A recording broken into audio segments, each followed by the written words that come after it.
Hello, I'm Claire and I'm going to show you how to use thick threads in the bobbin. It's often called cable stitch and I'm often asked about it because it can seem quite mysterious and a bit tricky to do. So I'm going to talk you through different ways of how you can actually use thick thread in the bobbin. So the machine that I'm actually using today has a drop-in bobbin system. So I'll talk about that a little bit more when we get to it, but I also just want to talk about if you have a machine with a front-loading bobbin. Because we're using thick threads, it's a good idea to actually buy a second bobbin case for your machine, mark it with nail varnish, and then what you can do is when you slacken the screw, you're able to feed the thick thread through. So that's a really good tip if you've got a front-loading bobbin. I do know that different brands of machines have separate bobbin cases. Brother and Janome have special bobbin cases for bobbin work, but if you didn't want to invest in that just yet and you thought, is this going to be a technique that I like, I can show you how to have a go and see if it's something that you want to invest in. You might think to yourself, well, why would I want to do thick threads in the bobbin? Here, look at these trees. Don't you think they're just great? And that's literally thick threads in the bobbin. They were stitched upside down. So some of it's a bit of a surprise when you turn your work over, but I think it's really quite effective. And also just for decorative stitching, it looks quite effective, especially if you have a different thread contrasting to the thick thread that you've got in your bobbin. So I keep talking about thick thread in the bobbin. You probably think, well, what thick thread are you using? Well, I've used some cotton perlé. So they come in different sizes. You've got 5s, 3s, 7s, and they come in all sorts of beautiful colours. And what I'm going to do is actually show you how to wind a bobbin, because I think sometimes people think that you have to do it by hand. Some of it you have to do by hand, but you still can pass it through the tensioning mechanism. So on this machine, I'm going to feed it through my bobbin, through the hole like that. And I'm going to pop it on there. I'm going to push that over, ready. I'm still going to feed it through this mechanism here, like that. But of course I've obviously got to hold it. So when I put my foot on the pedal, it will actually wind the bobbin, and there you are, you can see. So that's how you wind the bobbin. By popping it through this mechanism, I'm making sure that this thread is actually under tension and it's correctly wound. So just hold it, let it go, wind it on. Because it's a thick thread, you do actually need to fill your bobbin, because obviously a full bobbin of this stuff isn't going to have as much thread on as if it was narrower. So fill that up, we're done. And we're there, thick thread, all ready to go. So while we're here, I'm actually going to thread up with a normal sewing thread or a more normal decorative thread. This is my favourite, you know, Madeira Classic 40. Lovely decorative viscose thread, but you could use a polyester or a cotton. So thread up your machine as normal.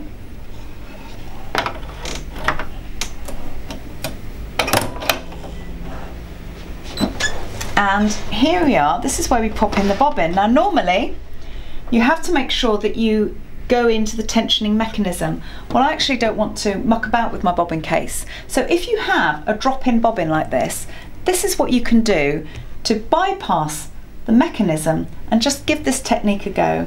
So drop it in, pop it in the right way round, okay, and then before you put the lid on, bring it up, so needle in, needle up, I'm just bringing my thread up there. I'm just going to put the lid on. So I'm going to sew on a bit of calico and I need to pop that in a hoop. So it's a single layer of medium weight calico, cotton lining, something like that is absolutely fine for this. So if you just get your hoop, I've already slackened my screw, take out your inner hoop, pop your bit of calico there, pop pop in your inner hoop, push it all the way down, and then if you just pull the calico up at right angles so that it's nice and tight,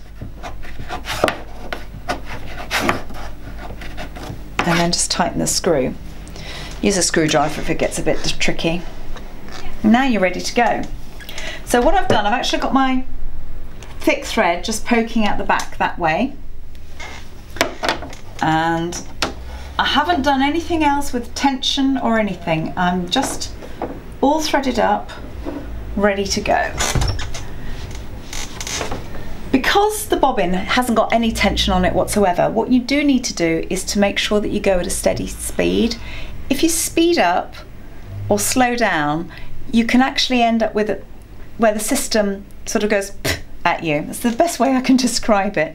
And if I can show you this sample here, you know, it's smooth in some parts and then it's a bit wobbly in others. Now, I know people like that technique. It can look as if it's almost beaded, but if you're looking for a little bit of a smoother line, you will get that if you don't speed up or slow down too quickly. The other thing to remember is any of these designs that you do, just keep them quite open, and if you're going back over yourself, you actually don't want to stitch precisely on top of yourself. You do want to just stitch by the side, okay? Because otherwise, if your needle hits that thick thread, it could break. So, moment of truth. So needle in, press a foot down, and here we go. So I'm going to hopefully go at steady speed and see what we can do. So, oh, there we are. So I'm making sure that I move it.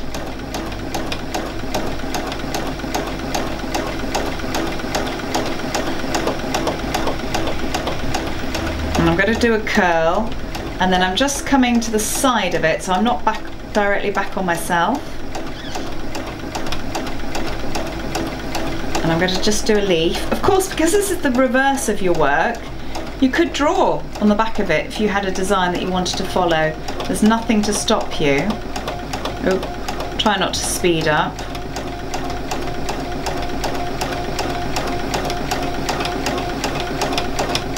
So just try to maintain that speed. Of course, if your machine has a stop-start button, you might want to set it off with that. And then you know that your speed is pretty constant. So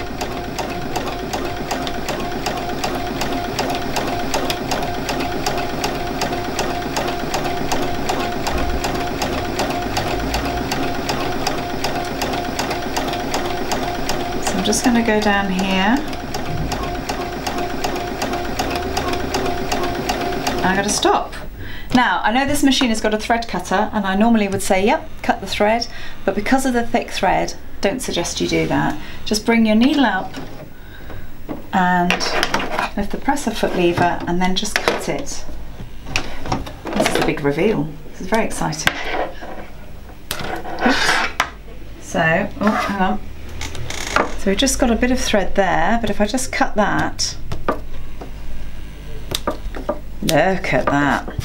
So I don't think we've got very many wobbles, and that took not very much time at all. Imagine if you were doing that by hand. So I really think that's quite effective.